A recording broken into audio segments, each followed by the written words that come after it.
Hi, this is Phil, and I'm here to tell you all about the Capes and Lunatics Patreon. Get early access to all of our interviews, including the monthly Chichester chats with writer and comic book legend DG Chichester, new episodes of classic Capes and Lunatics shows, including The Quantum Zone, This, That, or the Third, and many, many more specials, all completely uncensored. Access starts for $3 a month, full video when you pledge $5 a month. Check out the link in our show notes or go to patreon.com/CapesandLunatics. Hope to see you there. Oh, Canada. Hello, kids, and welcome back to another week of Marvel Tales, eh? I am Phil, joining me as always. Oh, the other Snowbird. Whoa. The other Snowbird.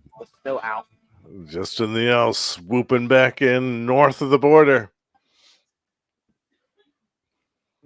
The North American white owl. That's right. That's right, kids. If you couldn't tell, yes, we're going to do more Alpha Flight. It's been a while. This time we're going to keep up with issues 5 through 8 of the original series. Our first episode proved to be quite popular, actually. Yeah. Got over 200 views, I think, on YouTube. Yeah, that's on YouTube. Get on. Decent amount. So, that was going to be my other thing I was going to say. How long? I should look that up. Because, I mean, that was within the first year. Yeah, it was the first handful of episodes that we did on. Oh, crap. Okay. We did the first 4 issues of Alpha Flight, episode 3. Oh, wow. It was. Yeah. This is 82, kids. We're up to 82. Yeah. Oh, it's been a long time coming. I know. I'm like, we'll have to add some more. Ago, but yes, it was. We'll have to add some more to the roster. Yeah, whenever we get a second. Yeah. Yeah, because I reread these. I'm like, I had read these before, but maybe only once or twice. Because like a lot of my Alpha wasn't really like a hardcore collector when it was out. Like a lot of it I've gotten through back issues, but I've read these a few times, but yeah, it's been a while. Yeah, when I started reading it was after this era. It was when Bill Mantlo was writing it. And so it was a much different team. But I knew about this. Obviously, I knew about this stuff. But yeah, I had to get these back issues, and I loved them. I loved them from the moment that I started the first issue up to, I think it was 25 through 30, somewhere in that span was when the creative team changed. But that first 25 some odd issues is just gold, solid gold to me. I love it. Yeah, because wasn't that didn't Mantlo and Byrne kind of just like switch places? They swapped. Yes. Yeah, swap Alpha Flight for the Hulk book. Yeah, the Hulk. That's exactly what happened. Yep. With varying degrees of success, but that's another conversation. Oh my! I love John Byrne, but that Hulk series is Byrne getting the burn. It's not really my favorite. I really have to admit that. Yeah. I loved his She-Hulk much better than his Hulk, but that's just my personal preference. No.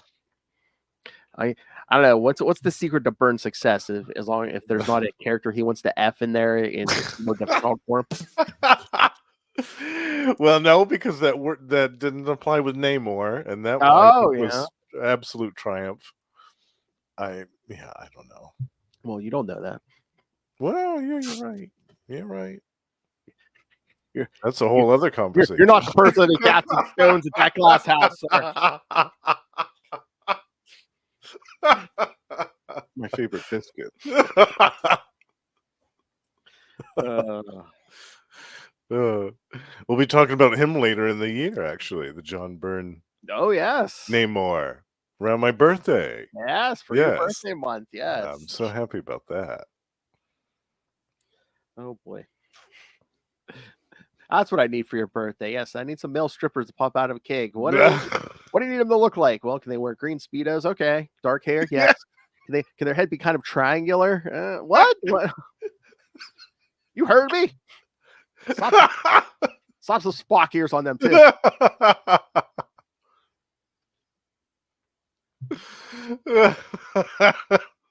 My friend is a man of refined taste. That's right. He has very specific taste. Oh. All right. Should we get to these issues? Which yes. It's kind of weird. I mean, they're good, but it's like we really don't get the full team in any of these. Yeah, it's really interesting that really the only time I think I even mentioned this on the first episode that we did of Alpha Flight.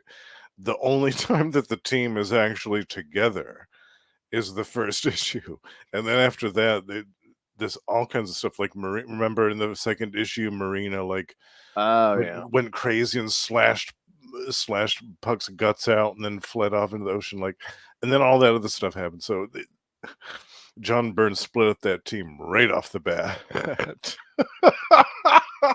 He wasn't interested in having them do any unified team stuff at all. I mean, I guess it works if you kind of want to like give a spotlight to everybody, but it's just like, yeah, it's kind of weird. It's like, yeah, they finally get their own book and they're not together for a good chunk of it. This first year.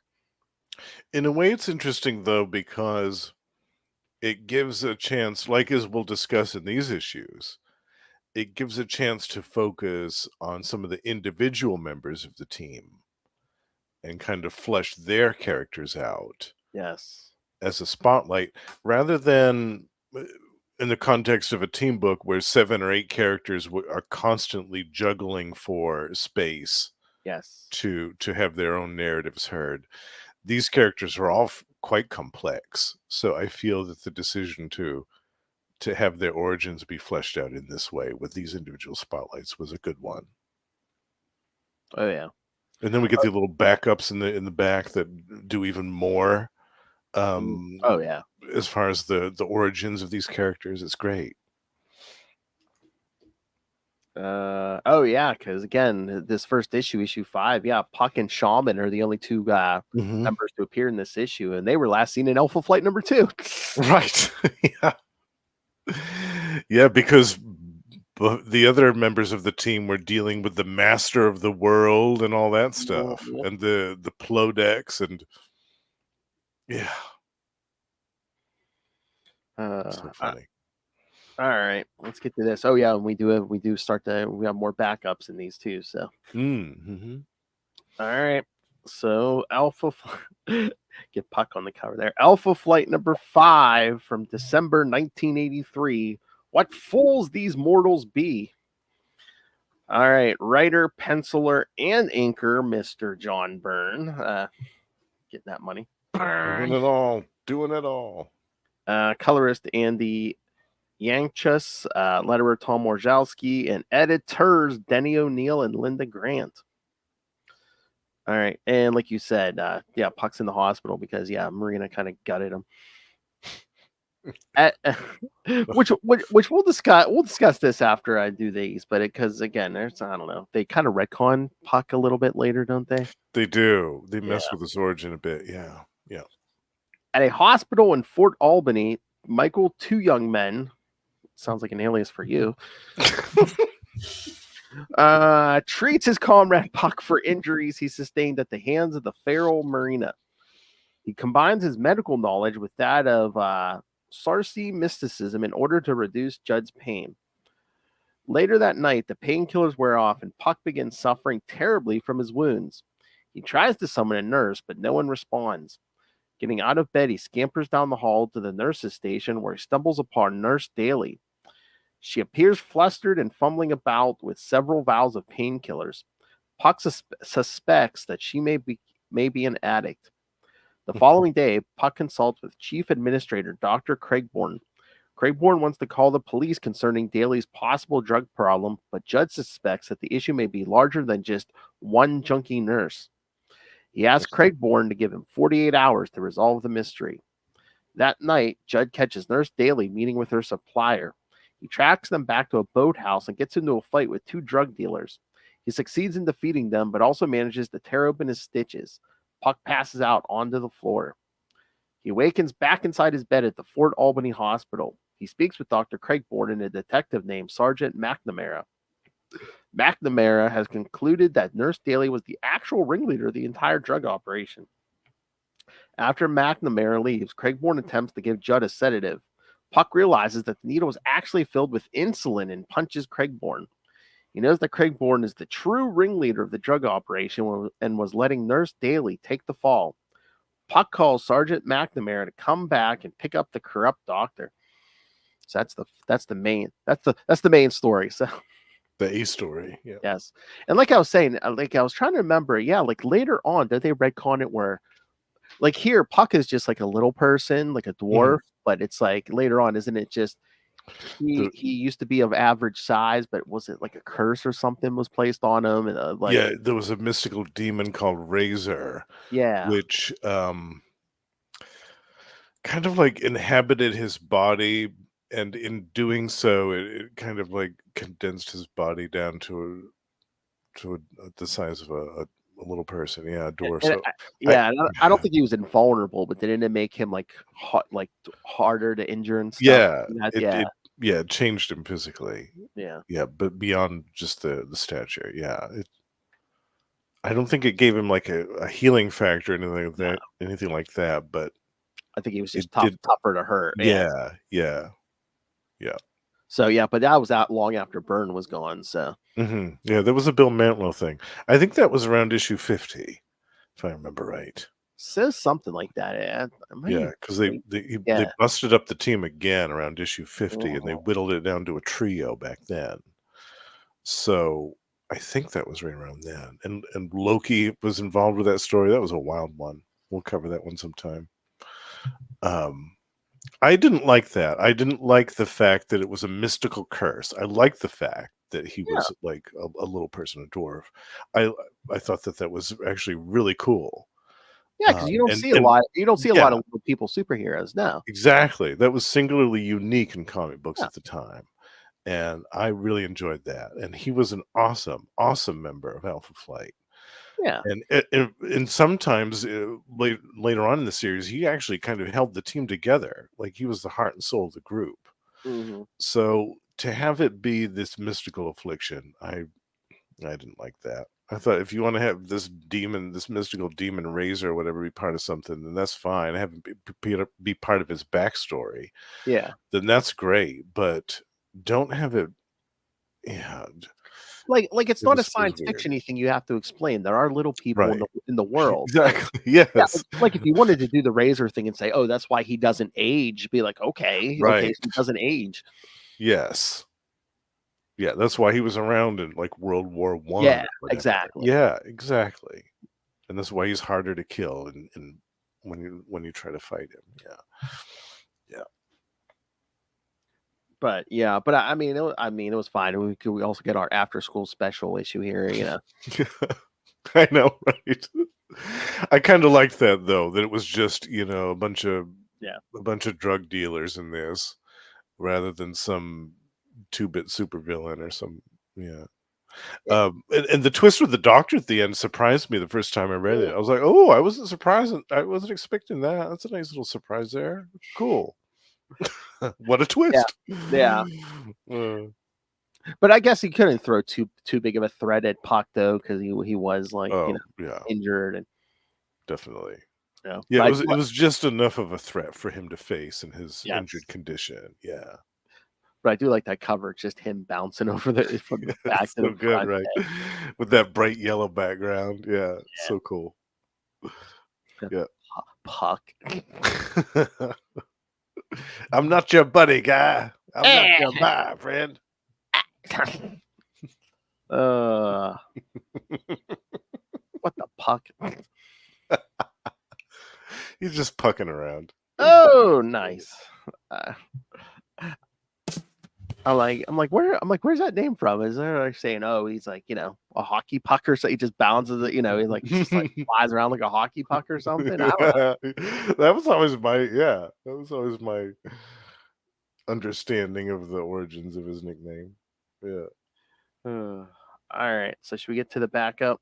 Yeah. All right. More origin stuff. Yes. All right. Now the origins of Alpha Flight Death Watch. All right. 15 years ago, Dr. Michael Two Young Men visits the hut of his aging grandfather, a Sarsi medicine man. The old man wants Michael to learn the rites of ancient Sarsi mysticism, but Michael considers himself a modern man and wants nothing to do with the old traditions. Returning home, he discovers that his wife, Catherine, is sick. He visits Dr. Basaraba, who informs her that her condition is terminal. Refusing to give up hope, Michael transfers her to another hospital where he can begin administering care to her personally. Their young daughter, Elizabeth, asks if Catherine is going to be okay, and Michael makes her a promise that her mother will be fine. Her condition takes a turn for the worse, however, and Catherine passes away. Elizabeth, distraught by her mother's death, blames Michael for breaking his promise and runs out of the room. That same day, Michael learns that his grandfather has passed away as well. Damn. Yikes. Let's see. Yes, this is the That's a rough day, man. yeah. All right. This is the earliest chronological appearance of Elizabeth. Yes. Daughter. She'll be and again she's reintroduced in Alpha Flight 18 as the superhero known as Talisman. Talisman. She's a very important member of the group after that. Yes. Oh, and this is also the early chronological appearance of Shaman and earliest chronological appearance of Heather McNeil, who's only 12 years old in this Oh, issue. right. Yes. Yeah, she was just a kid in this one. Yeah. It'll become Vindicator. Yeah. Yeah, so Heather's only 12 in this backup story, so it'll only be another year or two before she meets Mac.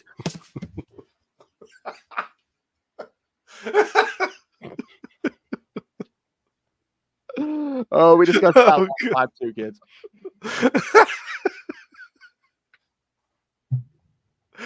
Keep your hands off her. Oh, good lord. Oh, Burn. Yeah, jeez. Oh, here's a funny one. This is the first appearance of Michael Two Young Men's grandfather. However, his disembodied skull was first seen in Alpha Flight number 1. Yes. So I guess it's his first appearance with skin. Yeah. It's important. It's important to note that. Mm-hmm. Yeah. There's also a character who appeared in the very first issue of Alpha Flight, whose origins we'll find out, I think, in the next issue. Who I remember reading that the first time. I was like, "Ooh, wow, okay." I would never have put that together, but nice. All right. So yeah, what are your thoughts on this? This is pretty heavy. Yeah, this stuff with Michael Two Young Men dealing with his grandfather, and then his wife's dying from cancer, and his daughter freaks out because he was convincing her basically that he could save the mom's life this whole time. Yeah, this, even though like now this type of story is totally played out, back then it wasn't. Yeah, like this story was actually pretty new and exciting to read the first time I read it. I was like, okay, cool. He hates all of this, like this native stuff, all the mystical belief stuff. He believes only in science, and then there's this thing that science can't save, can't help. Mm-hmm. Yeah, I mean, it's almost another version of Doctor Strange, where where he's a man of science, a man of like modern medicine, and it's just he comes to another way later down the road here. He's shown a whole new. He goes on his own kind of vision quest as well. Yeah. And I mean, because Heather, there's a 12-year-old Heather in here who's basically the babysitter for his daughter, and it's like, I mean, it's not bad, but I'm just like, does everybody on the team have to know each other years before the fact that we formed this team? Or it's a small town. One day she's going to lead us into combat. Who? The 12-year-old who babysat my daughter. Yeah. I've seen it in a vision. And the child bride of our first leader. Yeah.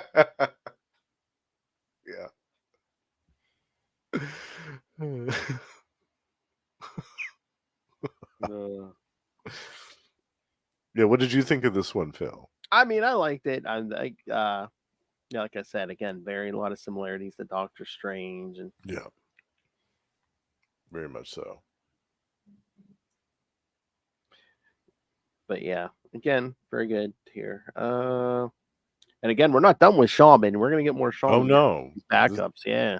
this continues in the next issue. This Yeah. story. Yeah. All right, ready for the next one? Yes, one All of my right. personal favorites. Oh, nice. Oh god, I was looking at that cover to number 5. Damn, it's Puck Harry. Yeah, he needs to invest in some Nair. All right, here we go. Alpha Flight. But yeah, look at that cover, man. It's just Yeah, so good. yes. I love it. Alpha Flight number 6 from January 1984. Snowblind. Once again, writer, penciler, inker, burn, colored. Almost the same. Yeah. Andy Yankus is still colorist, letterer. Michael Higgins and editor Linda Grant is the only editor this time. Mm-hmm. All right. Chief Inspector Hamilton orders an investigation of Constable Anne McKenzie's absences and restricts her to office duties.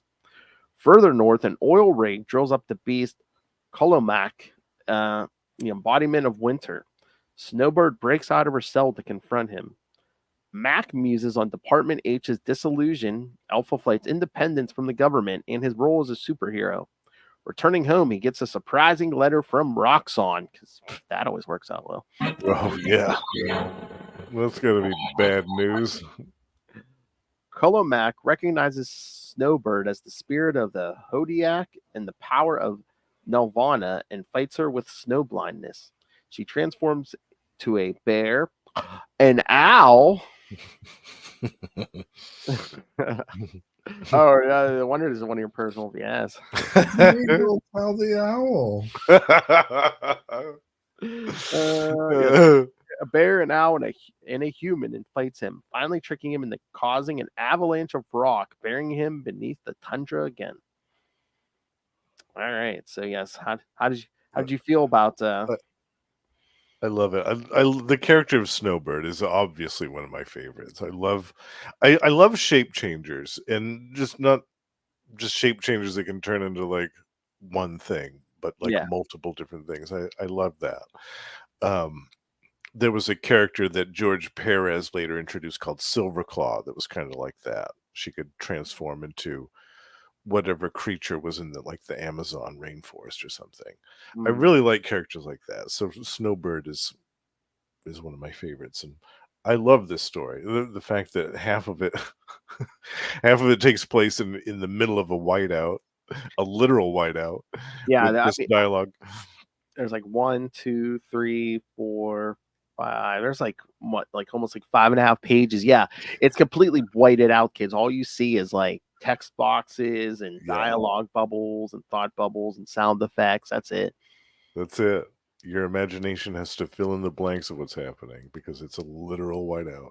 Yeah. And I loved that. I thought it was a clever little way to, because if this is the spirit of winter, the god of winter, whatever, Kolomak, Yes. then he would have this type of power easily at his disposal to use against anyone, but especially someone like Snowbird, who has heightened powers and senses. Oh yeah. And I like Burns' art, like the way he portrays like people flying, like Mac and Snowbird in this issue. Both of them fly. Body language is very different flying. It's not like everyone flies the same exact way and stuff. I do like that.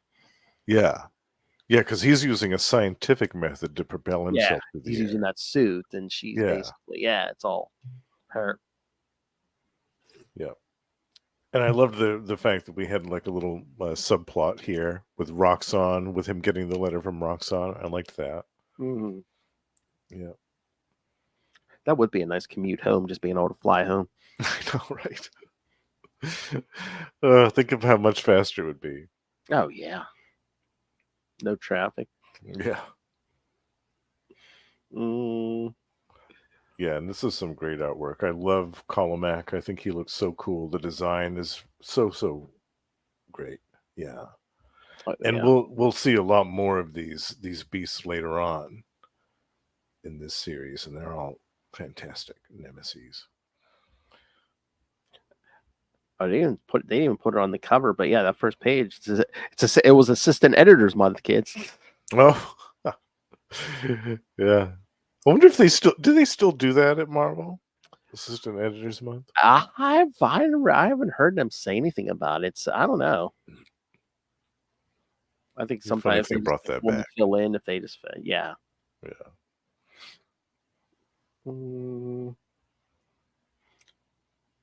Oh wait Oh, here we go. Linda Grant discusses the absence of a letters page and avoids writing about her taking control of Assistant Editors Month 1984 and instead show the beautiful art of Marie Severin. Oh, there was a pin. There must have been a pin-up in this issue. Yeah, I don't. It wasn't on the app, so yeah, I don't know. I don't remember that. Should have pulled the floppies out. I know. Mine are buried deep in my long boxes somewhere. I gotta dig them out one of these days.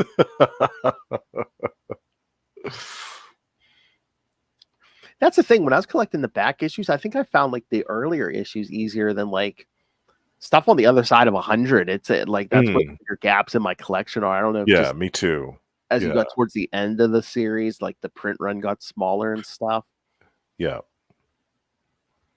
Because there's a few like that, especially like in the 90s. Like towards the end of the series, it was harder to find back issues and stuff. Yeah, definitely.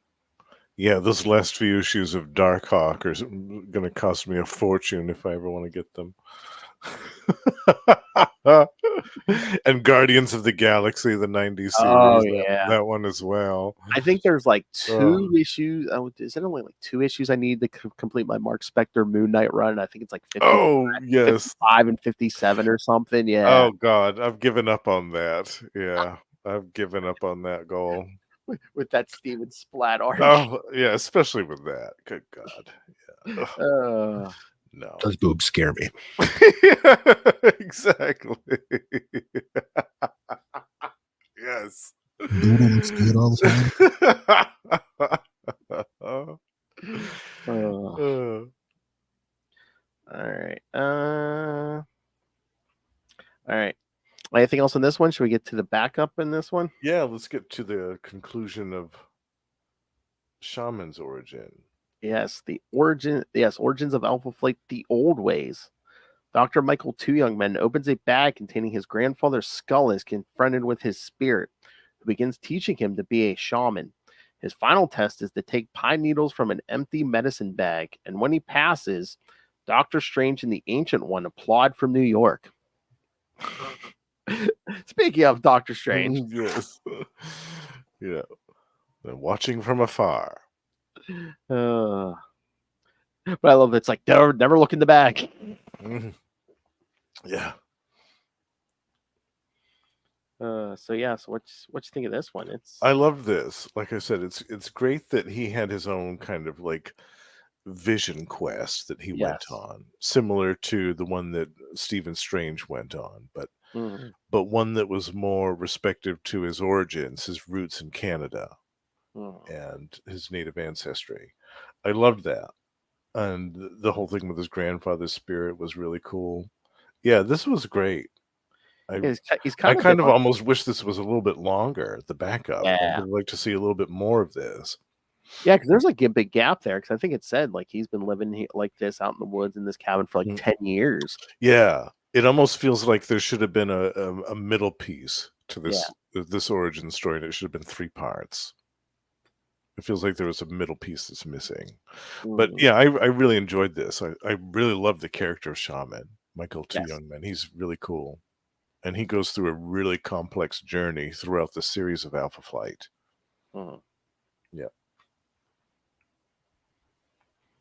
And again, just not even like the mystical stuff, just like him in the woods, like, perfecting like his physique and, Yes. Yeah, really getting in touch with basically what his ancestors did, living off the land, like completely off the land. Yeah.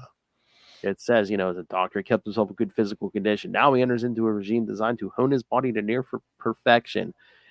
At the same time, he learns other skills. Soon he can run full tilt through the forest and startle neither bird nor beast with his passing. That's impressive. Yeah. That's impressive. And at the end there, he's in that little loincloth. You're welcome, Justin. A lot of candy for me. Although, I mean, again, 10 years have passed. I'm trying to figure out, I don't know, but just the art or what, but like in the beginning of this story, when he's like entering the cabin, like his face looks kind of old, but then if you look at him at the end of this story, his face looks kind of younger. So I was like, was that intentional? Was that like a mystical thing, or I wonder if it just meant that, like, at the beginning of the story, he was kind of more haggard looking because he wasn't really taking good care of himself. Yeah. Do you know what I mean? Like, he was exactly. he wasn't eating good. He wasn't sleeping well. He wasn't. Yeah. So, yeah, getting into better shape maybe made him feel and look younger physically. Yeah. I mean, I'm surprised even like Byrne didn't have him like with a full beard or something in the beginning of the story, and then I know, right? Yeah.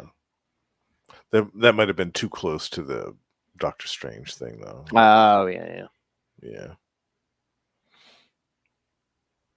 Oh, did I love it? It's like next time we're gonna have another backup, but we're gonna put the Shaman stuff on hold. Yes, I guess the next issue has the backup that I was mentioning with the Snowbird's origin story and the reappearance of a character from the first issue of Alpha Flight was quite a surprise. But yeah, anything else on this issue, or no? I think we can move along. Yeah, because the next two, the main story is going to be a two-parter here. Yes, it's a two-part story. All right, so Alpha Flight number 7 from February 1984, The Importance of Being Deadly. So that's how Lilith lives her life. Don't pull it out unless you're going to use it. That's true for guns and penises. Oh, you don't want to know the things I've done. It's the name of her memoir, The Importance of Being Deadly. Exactly. No, I was teasing her yesterday. I was like, kids, you don't know Deadly. I slept in the same hotel room with her in the next bed over, snoring like a buzzsaw, like a wild beast. And she was like, who am I to talk? I'm like, I'm a man. I'm like, people expect me to snore. I'm like, you're a 5'2" woman. I'm like, you're a dainty little woman. She's like, I ain't dainty. I'm like, yeah, I mean small.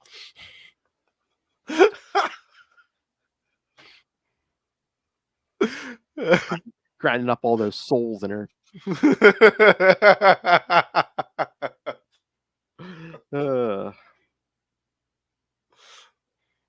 All right. And yes, I need to put this picture. I need to put those 1 or 2 pictures I put up on social media. Yes, her and my wife and my son. Yes, on our road trip we did Friday night we did have dinner at Five Guys, and I had to take a picture under the Five Guys sign. So yes, I love that. I love that. And don't let her fool you that she put up a fight. I was like, get your sign under your picture under there. She's like, yeah. It's perfect. After she finished her hot dog. After, yeah.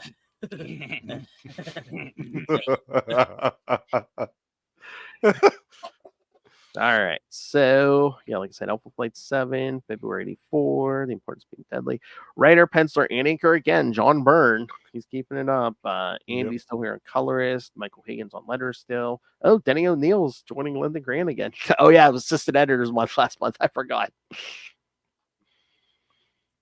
All right.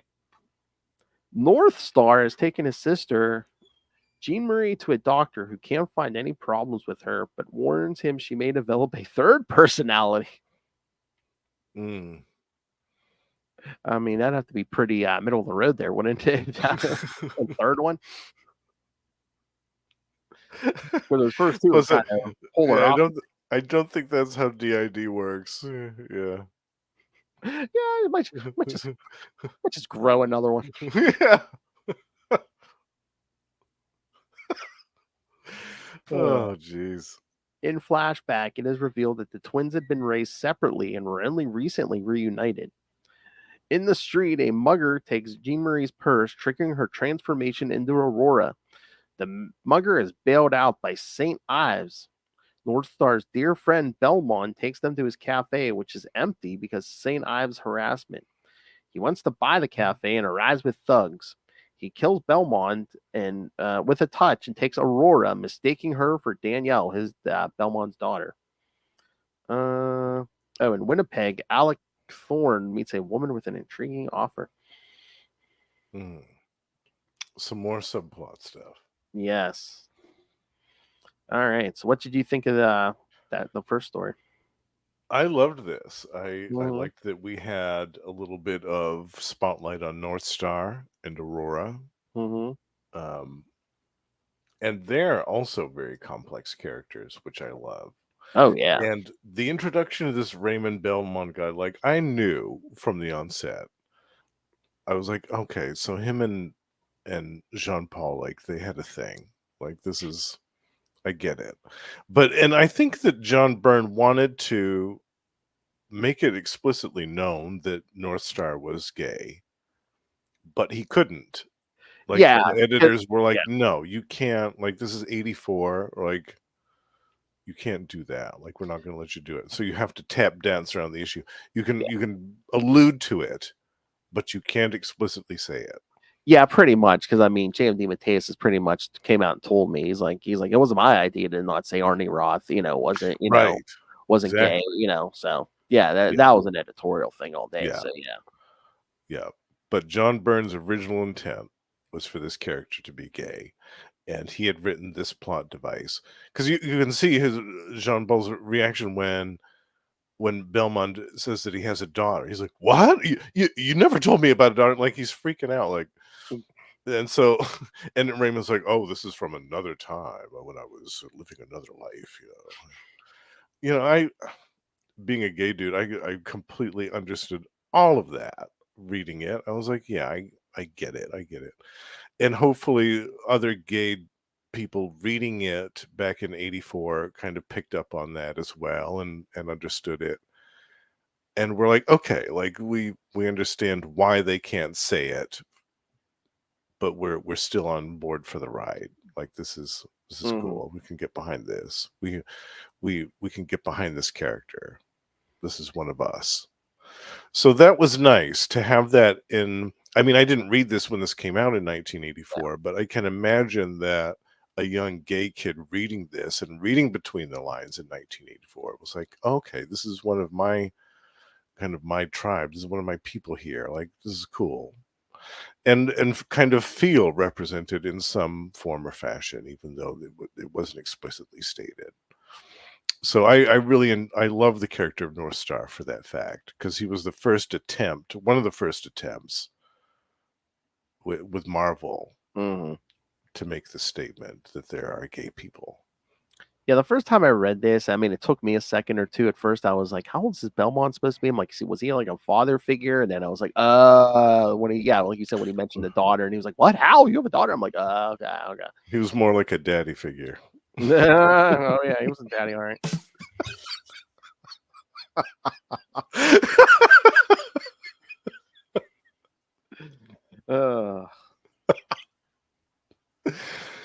But yeah, I love this, and we have a great cliffhanger ending here. I was really surprised the first time I read this, where they killed Raymond right off, and then Aurora was kidnapped. Yeah, great cliffhanger ending. Yep.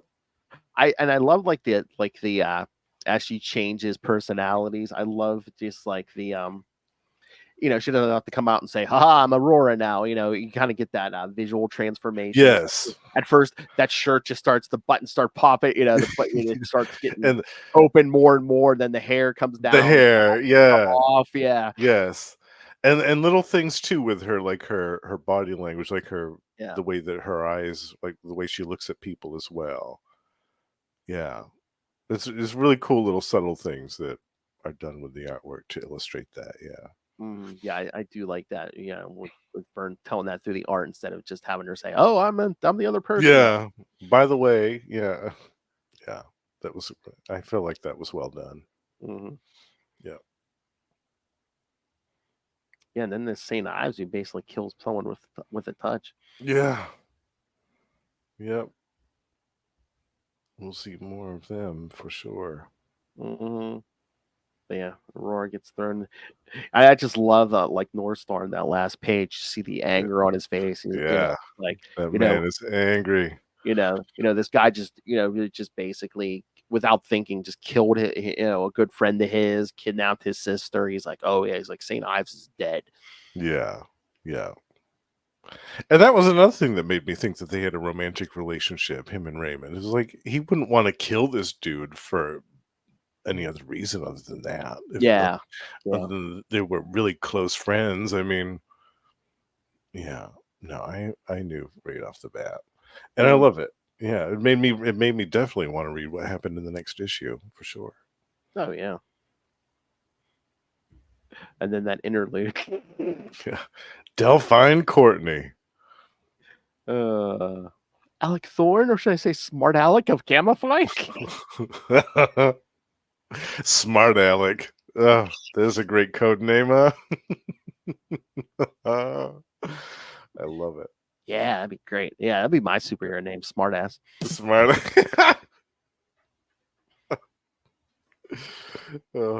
What actually happens to Smart Alec, though, is pretty horrifying. When I read this earlier, I was like, "Oh yeah, Smart Alec," and then I remember what happened. I was like, "Oh damn, Smart Alec." You poor bastard. So it's actually interesting because Byrne kind of is giving us these 1-issue or 2-issue spotlights on like characters, like individual members of the team, and then doing the backup stories also. But also we're getting like at least like 2-page interludes that's kind of moving stuff along to like where we're gonna get to like as we get closer to 12. Yeah, the big stuff happening. Yeah, definitely. Yeah. The overarching plot is still moving forward, definitely with these subplots and interludes, and that was great. Oh Yeah, that was super. All right, should we get to this backup? Yeah, let a child be born. Yes. All right. 15 years ago, in an archaeological dig, a metal headband is found. Late that night, Richard Easton dons it and is confronted by the gods, Hodiak, Nelvana, and Turok the Shaper. He spends one night with a beautiful Nelvana, only to reappear on Earth 9 years later. The experience and loss of time drives him insane. Nelvana then appears to Michael Two Young Men, who helps her give birth to Naria. She is to fight the beast that threaten the world. And yes, kids, that baby is Snowbird. Yes. I just love it. Yes. One night with the goddess drove him insane. So yeah, kids, that was quite the superior puss. He woke up 9 years later from it. Talk about your post-nut clarity. I mean, you woke up 9 years later.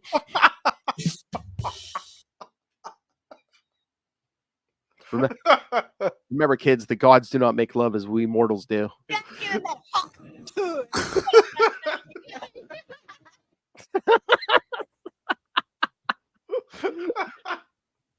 Oh God.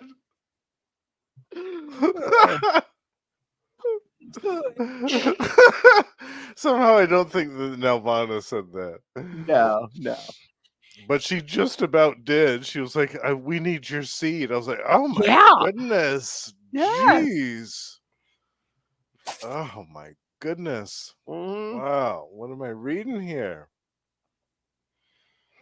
Yeah, I love it. But this guy, this guy who I guess for all intents and purposes could be considered Snowbird's dad. Well, yeah, he gave the seed, so right.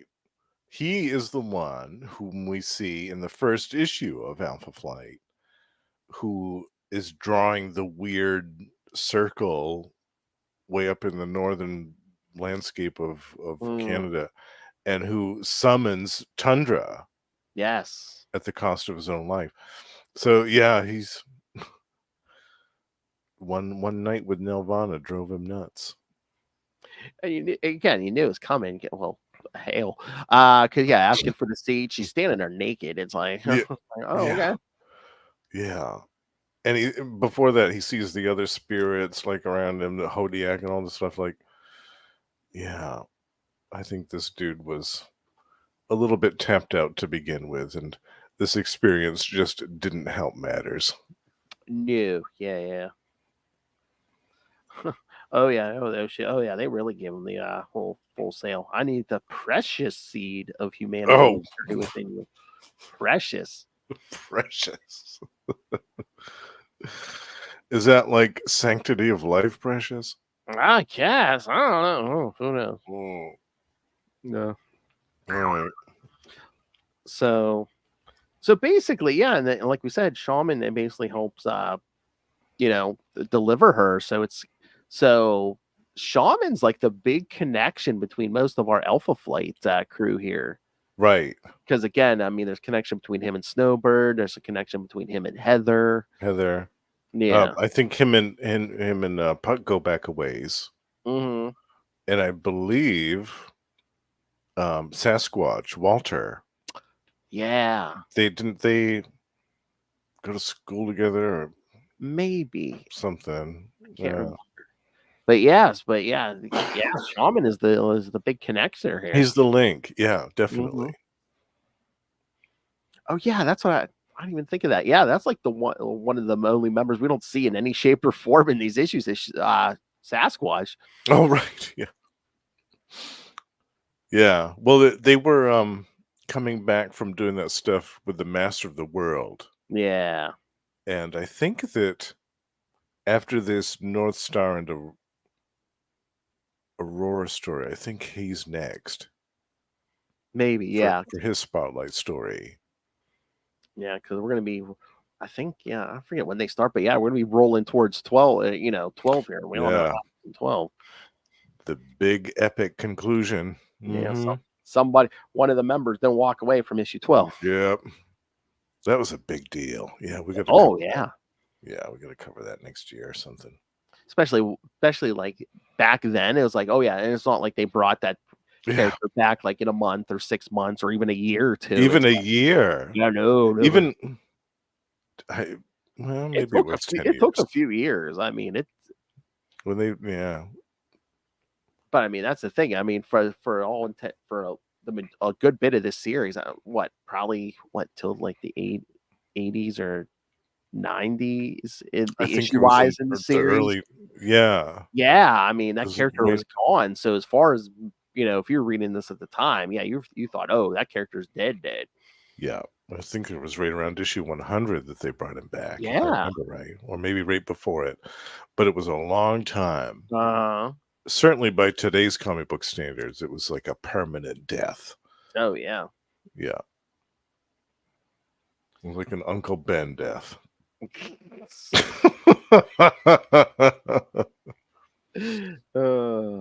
That's all right. That's all right. They'll keep that character alive in the Mexican comics.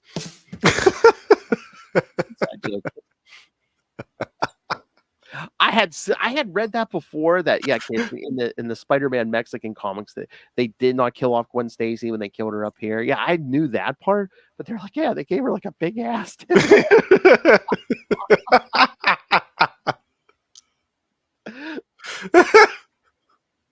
Now that's a trademark you need. Forget that headband. Yeah, right. And they didn't have the comics code to worry about. They were like, "Yeah, the hell with it." Hear about the comics code when Justin and I talked to Tom DeFalco on Capes and Lunatics episode 333. Yes, it was a great interview. Oh, I love that. To bug him more often. Yeah. Yes, we'll have to have. What we need to do if we can work it out. Oh, we need to get him and Ron Friends on at the same time. That'd be great, and get Russell on too, because Russell, I'm sure, had a bunch of questions about Hobgoblin for those two. Oh yeah. Yes, I love that idea. Mm-hmm. Yeah, so I think it's like Roger Stern started that Hobgoblin thing, but it's like I believe like DeFalco asked him, it's like, oh, who's the Hobgoblin? Who did you have? And I think he told him, and yeah, I think DeFalco had planned to go with Roger Stern's original plan, but then once they got kicked off the book, they were yeah, there was a lot of cooks in the kitchen when it came to that. Yeah, the early Hobgoblin stuff. Yeah. All right, we ready to do the last one? Yes. All right. The Alpha Flight number 8 from March 1984. Cold Hands, Cold Heart. I think we got the same team as last time here. Northstar is out for vengeance! Exclamation point. His friend has been killed and his sister kidnapped by the villain, Deadly Ernest. I wanted to say Ernest. Deadly Ernest. He shoots through the sky at supersonic speeds before arriving at Ernst's mansion. Crashing through the window, Northstar is surprised at first by the lack of security. He makes his way to Ernst's office and is surprised to find that his sister, Aurora, seems to be there of her own free will. Before he can say anything, he is knocked out from behind. Aurora tells Ernst that Northstar is her cousin. When Northstar awakens, he finds himself in a bedroom with a sword at his throat. A new hero, Nemesis.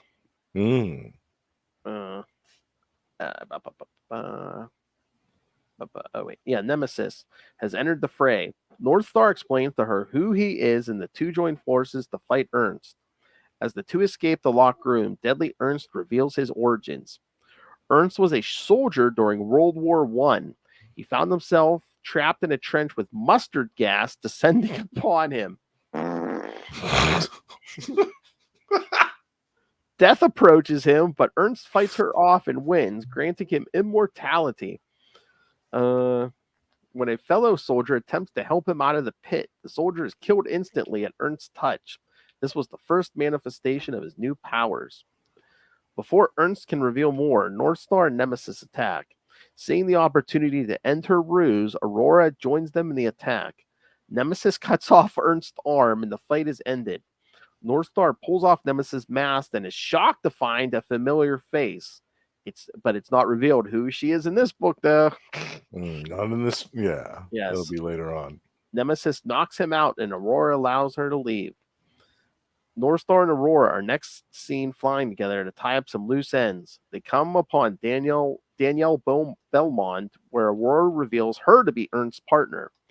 Aurora knocks her out, and Danielle is seen being taken into custody by the police.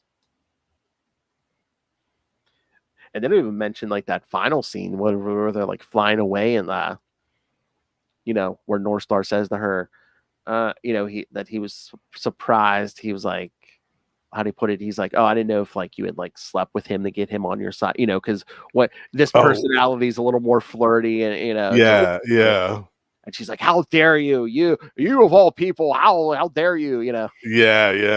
They get into quite a tiff at the end of this, and she flies off in a huff. Yeah, that's pretty ugly stuff. They have an up and down relationship as well over the course of this series. These two. Yeah, this isn't the first time they have a falling out. But or the last. No.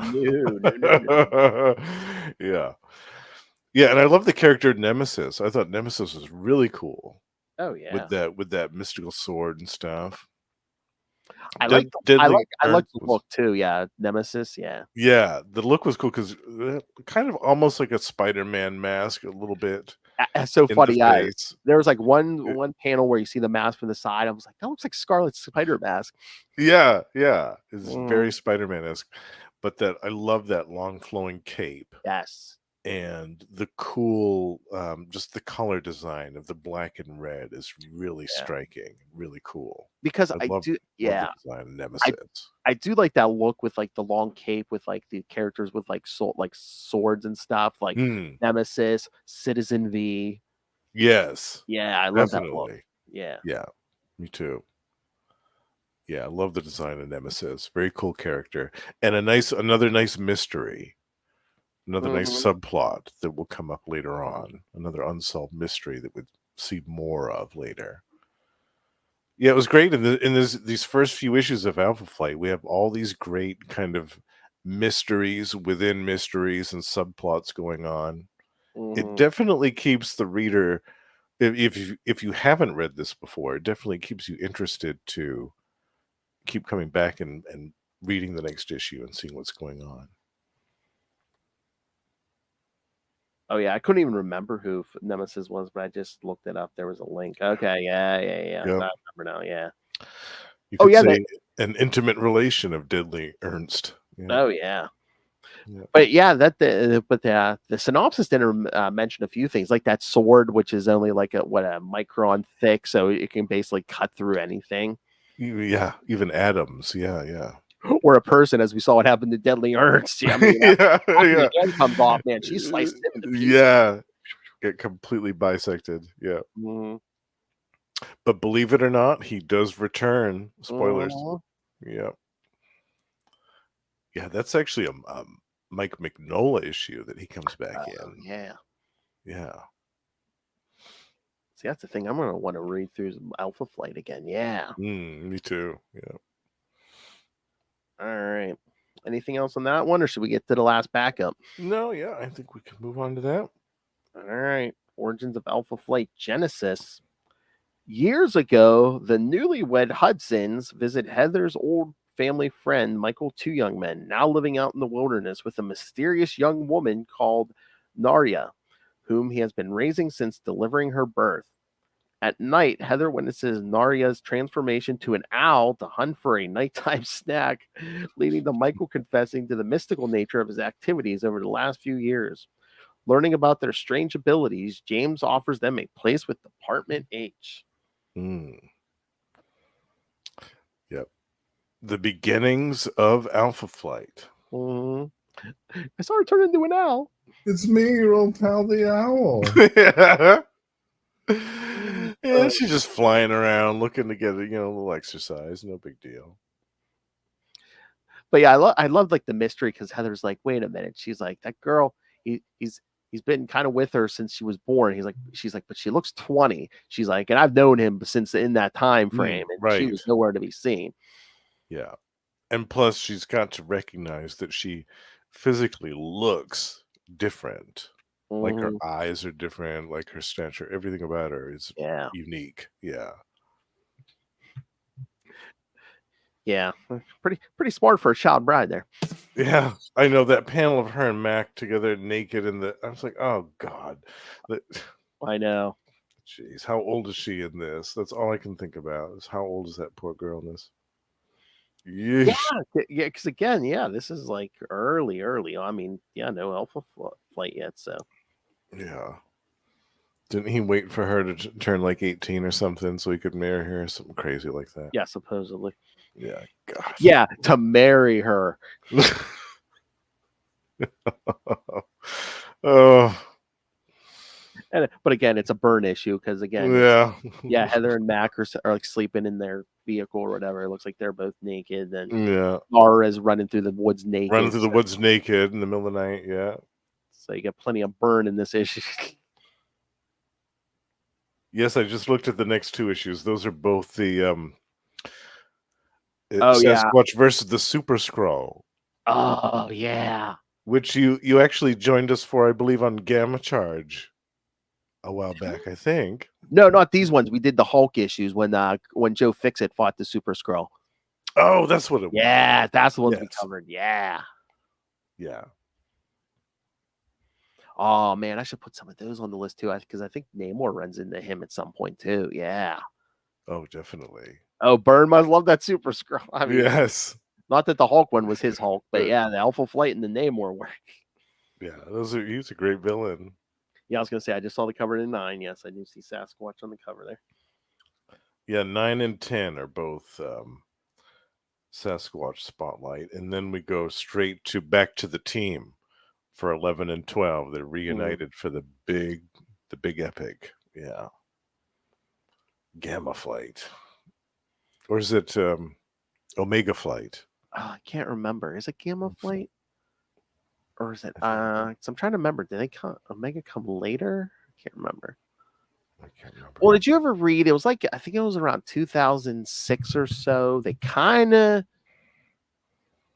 instead of Alpha Flight, they kind of tried to do a new superhero team. It was it Omega Flight? I think maybe, but it was like U.S. Agent, Julia Carpenter. Oh God, who else was on there? Was it Beta Ray? I remember you telling me about that. I think that had Beta Ray Bill. Yeah. And I still need to check that out. But I don't think that team ever lasted longer than that miniseries. It was just like a 5-issue miniseries, wasn't it? Something like that. Yeah. That sounded interesting. That sounded like it had some promise. Oh wait, here we go. Yeah, it's on. Yeah, it's the one. Yeah, it's on the app. Yeah, 2007. Here. And Talisman was on the team. Oh, and Vindicator. Yeah. There. Yeah, I remember that. That one. Yeah. I remember that they had a few members from the Alpha Flight team. Yeah. Very cool. Yeah, I'd love to cover that one sometime on the show. Yeah. It's been a while since I read that. Boy, they're really going for an Avengers vibe there. Because, I mean, you got U.S. Agent, Captain America, you got Beta Ray Bill was your Thor. Spider-Woman. Yeah. I mean, Vindicator could almost be your Iron Man. Yeah. Totally. Yeah. Talisman. Covering all the bases. Talisman is like your Scarlet Witch. Yeah. Yeah. I've always felt that Alpha Flight is more in line with the Avengers than with the X-Men. Yes. To me, they are like Canada's Avengers. They kind of just get lumped in, I think, because they do, like Wolverine, right, is kind of tied in there like early on. So yeah, and I mean they do have the 2 mutants on the team. Northstar and Aurora are mutants, so there's that link as well. And like the first mention of them is like in the X-Men and stuff, Right. Yeah. But yeah, I think overall though, they have more in common with the Avengers. Thematically and symbolically. Because that's like anyone who doesn't know who Alpha Flight is. That's if they ask me, oh, who's Alpha Flight? That's my first thing. I'm just like, oh, they're basically the Canadian Avengers. Yeah, definitely. With much less members. Comparatively. Not a lot of superheroes in Canada. Come on. Yeah.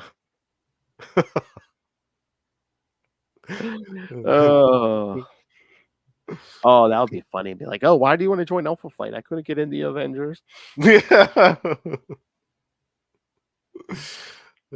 All right. Anything else, Justin? No, I think that we covered most of the good parts. I enjoyed coming back to Alpha Flight. We'll have to do it again. Yeah.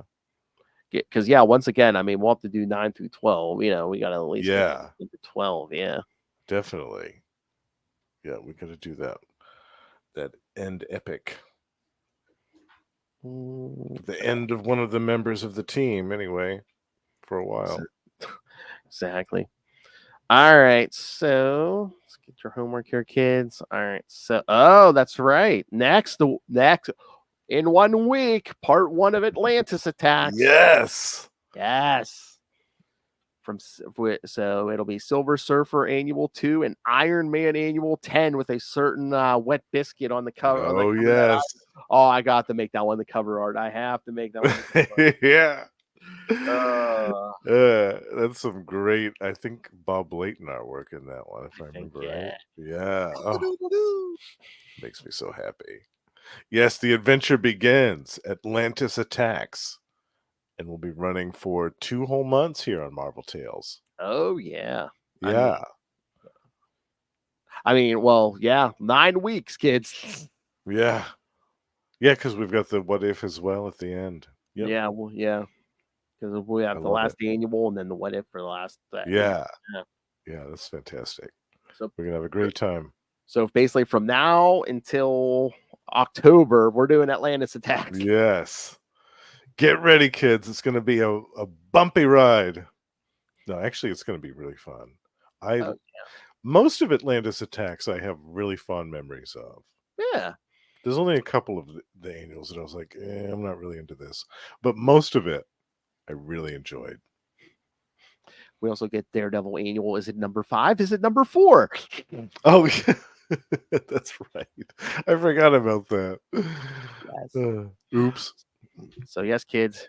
Next 9 weeks, this show's gonna be a splash zone. So yes, send in your thoughts on Atlantis Attacks, and if this is your first time reading it, yes, make sure to send in your thoughts as well. I'd love to hear any first time impressions. Oh yeah. Hey, come on, Ray. I know you read this. Come on. All right. So yes, send us all your feedback. Email us CapesandLunatics@gmail.com or call the voicemail 614-382-2737. That's 614-38-CAPES. And remember, you can find all things Capes and Lunatics, episodes, social media, merchandise. Again, get your new Capes and Lunatics The new merch. gear, get it all. Yes. And the classic as well. I walked around HersheyCon with this shirt. Yes. Nice. I said me and Loaf must have made an impression on someone because, like, was it that night or the next night? Like, we sold I think 2 t-shirts and like a hoodie of like the old logo. I was like, what? Oh, So very impressive. I mean, unless Ray needs a refill or something, I don't know. But yeah, then I said to Loaf, "Where's your shirt?" She goes, "Oh, I left it on the chair at home." I'm like, "Oh, that's a good place for it." Although I couldn't lose her at the con. I mean, she was wearing bright orange, so. Oh, yes. I love that. All right. So yes, get all the new merch. Again, Rain ran the money on us through the Cash App link as per the demands of Lilith Hellfire. Make it rain.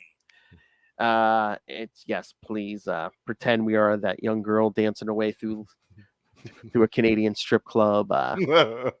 Try not to get picked up by the head of Department H. Yes. So she was just working a stripper pole down at Divas. Yeah, don't make her get drugs out of the hospital up in Toronto. Oh yeah. We don't need any of that stuff happening. Yes. And of course, the Patreon, where again you find something different from me and Lilith every month. I believe the July episode, Lilith and I are going to talk about our road trip and ooh, yeah. I want to hear all the road trip tales. See if I can salvage any of this audio from when we talked to Chichester. It's kind of loud. There's kind of too much of a lot of background noise. But yeah. Yep. Well, if anything, we'll give you a play-by-play. So nice. All right. So so find it all in one place. That's tubespace.io/Capes and Lunatics Podcast Network. That's tubespace.io/Capes and Lunatics Podcast Network. All right. And now the king of podcasting, Mr. Justin the Owl. You can find him here every week on Marvel Tales. You can find him now once a month, and next year more than once, at least more twice, than that. At least twice on X-Men Classics. You can hear him also on this feed once a month on Energon Universe with me and Russell talking all the new Transformers and G.I. Joe content coming from Image. You can also hear him at least once a month on We Are the Night, the Batman podcast, talking all things Azrael. And then every so often you can hear him on Electric Mullet, where he pops in from time to time, and I'm sure he will be coming up here soon when we do the 3-part Exile. Yeah, I'm looking forward to that. Yes, where we still continue to do his plugs. I love that, by the way. Yes. Yes. I'm just like, how should we do this? I'll do this. All right. So, but yes, as we say, yes, Capes and Lunatics is not the only place you can catch him. So, Justin, where else can people find you on these shows? These shows, yes, Gamma Charge, the strongest Marvel podcast there is. Russell and I talk about the Hulk every month. We have a Patreon, so do check that out if you're so inclined. And this month, we will be putting out an interview with writer David Pepose, talking with him about the Hulk annual that he wrote last year, as well as his time writing Weapon H on the Savage Avengers title. And we're also joined by the High Priest of Khonshu Ray on Predator and Prey, where we are currently discussing some of the classic Predator comics from Dark Horse. And my solo show, The Lost Library of Legends, coming soon, will be a retrospective on a 90s title from Image called Wildstar. We're going back to the 90s here, bitch. Exactly. Double biscuits for me. Oh God! You sent me that quick clip the other day. I was like, oh God, tell me it's more drunk Justin, but it wasn't. Oh, that's naughty. No, it's just a Cobra Commander figure. I know. Yeah, Cobra, la, la, la, la, la, la. yeah. Talking about meat is so natural for Lilith. Hey, man. Tap, tap, tapping my way downtown. Superior puss. An old classic. So not convincing. Yeah. Well, that escalated quickly. All right, kids. I love how we track other outfits with our own voices. All right, kids. Thank you for joining us again in 1 week. Atlantis Attacks. Atlantis Attacks begins. Get your scuba gear on. Things are gonna get wet. Right, week 1, Silver Surfer, Iron Man, a little bit of Namor. Goes a long way, huh?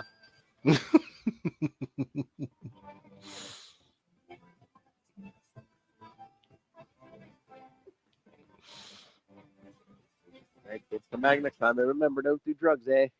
Yeah, no drugs. Eh? That kind of drugs.